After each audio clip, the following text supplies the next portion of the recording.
नमस्ते। हम आपके लिए कुछ कहानियाँ लाए हैं जो आप जैसी औरतों से ही हमने सुनी है। किरदारों के नाम गोपनीयता के लिए बदले गए हैं, मगर कहानियाँ बिल्कुल सच है।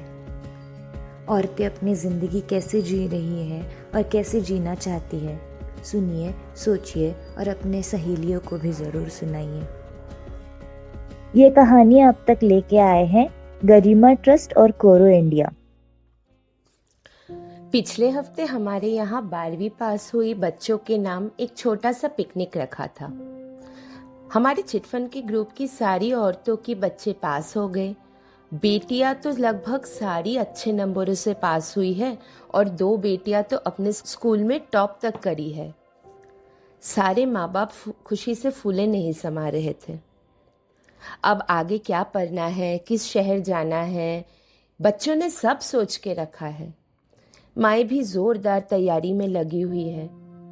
जिन्होंने खुद स्कूल का कभी मुंह ही नहीं देखा, वो औरतें भी अपनी बेटियों को पढ़ाना चाहती है। मेरे पास आने वाली तमाम औरतों में एक ही डायलॉग होती है, शादी के बाद पति के पास पैसा मांगने की जरूरत ना पड़े बेटी को। उषा की बेटी तो सीए कर रही है। उसके एग्जाम के लिए उषा 15 दिन जाकर बेटी के साथ शहर में रही। बेटी को हर चीज हाथ में दे रही थी। उसके साथ रात रात भर जागती थी, मानो उषा का खुद का एग्जाम हो। रूपा ने तो अपनी बेटियों की पढ़ाई लेते लेते सारे बुक्स याद ही कर लिए थे। तभी तो बेटियां बड़ी होने पर बच्चों के ट्यूशन ले पाई वो।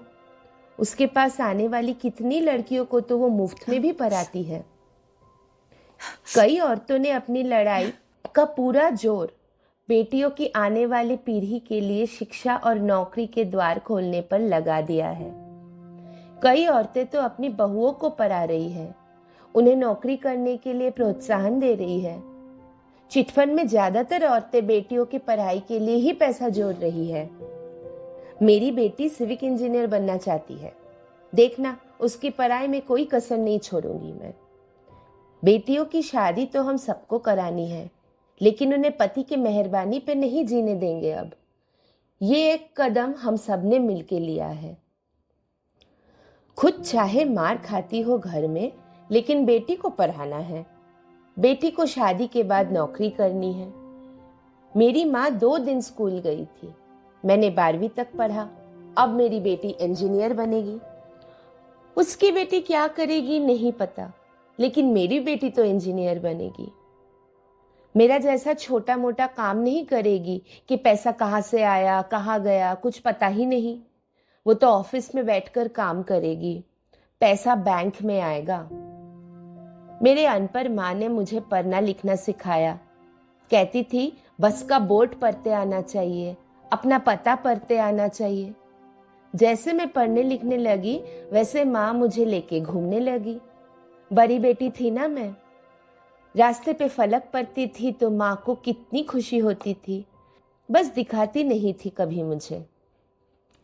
बिल्कुल वैसी ही खुशी होती है मुझे अपनी बेटी को इंग्लिश में बात करते देख।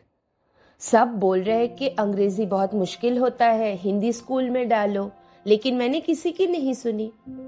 अब देखो कैसे फराटे से अंग्रेजी बोलती है। मगर हाँ, आज भी बेटियां पढ़ाई लिखाई के मामले में दूसरे दर्जे पे ही आती है। कितनी लड़कियां 8वीं तक ही पढ़ पाती है। मासिक शुरू होते ही स्कूल छुड़वा देते हैं।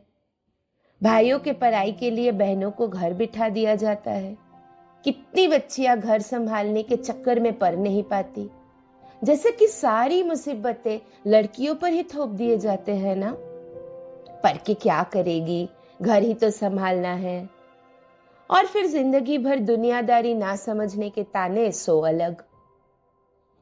तभी जिन औरतों को दुनियादारी ना समझने के ताने दिए गए थे, वही अपनी बेटियों को इस दर्द से बचाने के लिए जी जान कोशिश कर रही है।